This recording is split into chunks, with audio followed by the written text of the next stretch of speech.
Eh bien, salut tout le monde, on se retrouve sur une nouvelle vidéo.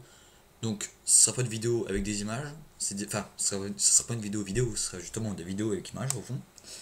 Car aujourd'hui, je vais m'adresser à ceux qui connaissent pas trop les Intel, on va dire.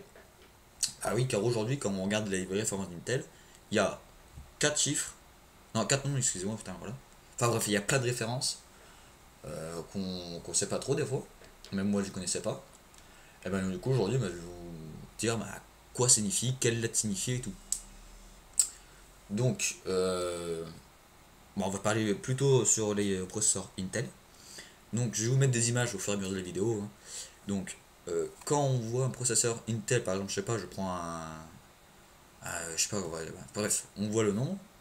Donc le premier nombre qu'on voit, ça va être la génération. Par exemple, si on voit un 4, ça va être quatrième génération. Si on voit un 5, ça va être quelque chose, ça va être cinquième génération.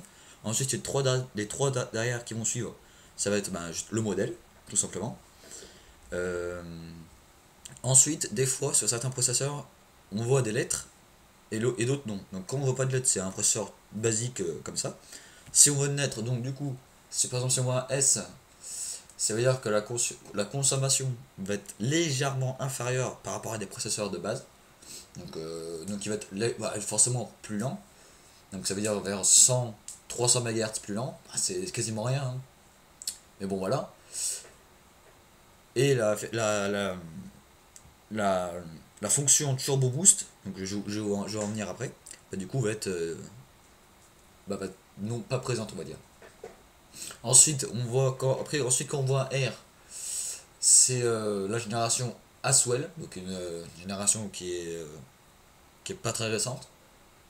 Euh, En gros, ça veut dire qu'il y a un chipset graphique intégré. Donc, pour ceux qui ne savent pas ce que c'est un chipset graphique intégré, ça veut dire que, en gros, le processeur seul, sans carte graphique pour fournir une image sur votre bureau ou en jeu, mais ça va être pas quelque chose de époustouflant, hein. Ça va être histoire de faire fonctionner le bureau normalement pour pas que ça bug. Et des vidéos YouTube. Ensuite, il y a le HQ. Donc là, c'est encore plus puissant qu'une gamme R. Donc là, je pense que vous pouvez faire tourner quelques petits jeux vidéo, mais pas trop, pas trop gros. Ensuite, il y a les T. Donc T, c'est vraiment les basses consommations, cette fois-ci avec la fonction Turbo Boost. Donc encore une fois, je vais en revenir après. Ensuite, il y a les K. Donc les K, c'est en fait, par exemple, je sais pas si je dis un autre processeur avec un K derrière, c'est-à-dire qu'on pourra l'overclocker. Pas de l'overclockage extrême, mais juste de l'overclockage basique. Donc voilà. Ensuite, il y a le X, c'est-à-dire qu'on peut faire de l'overclockage extrême. Donc là, c'est encore le stade plus haut et le stade le plus haut pour l'overclock. Donc là, c'est surtout le X, excusez-moi, on va surtout le retrouver sur les Intel Core i7 de dernière génération. Par exemple, on va utiliser les seekers à fond. Par contre, si vous faites de l'overclockage extrême, je vous conseille fortement d'acheter un bon système de refroidissement, voire passer sur du water block ou water cooling.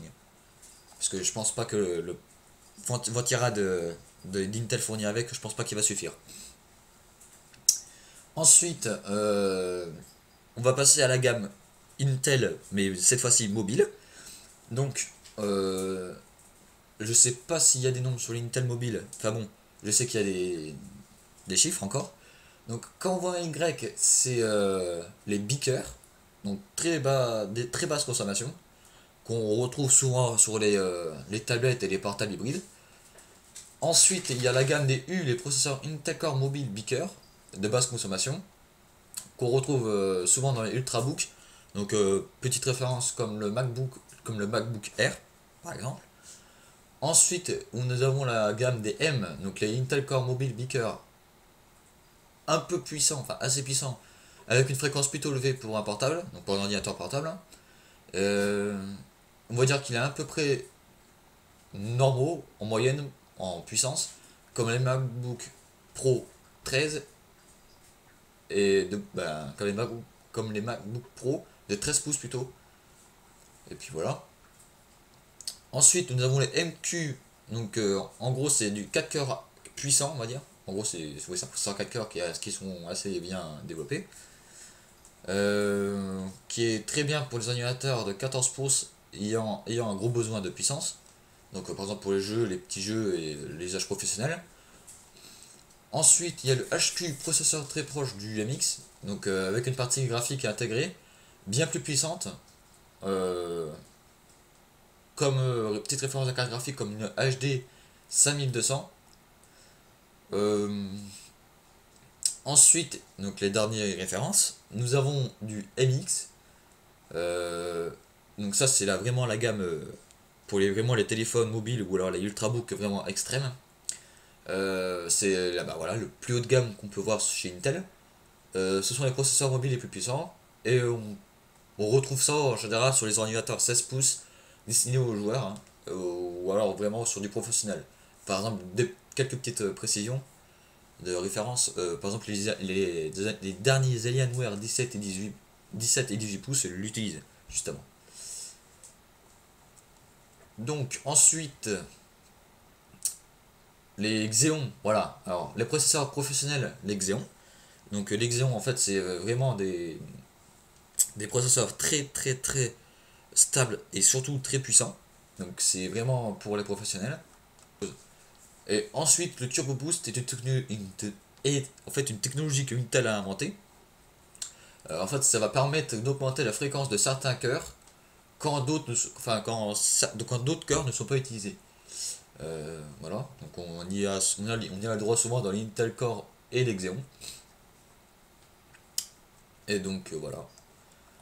Donc on a fini, enfin j'ai fait à peu près tout ce qui était de base. Ensuite, bien évidemment, il y en a encore d'autres, mais c'est pas beaucoup d'autres, mais ce qui reste, c'est vraiment spécifique. Donc bah voilà, c'était tout pour cette vidéo. Pensez à mettre votre like, euh, un like, commenter la vidéo. Si s'il y a des trucs à améliorer dans ma vidéo, je pense que oui. Et puis sur ce, bah, je vous souhaite une bonne journée. Allez, ciao.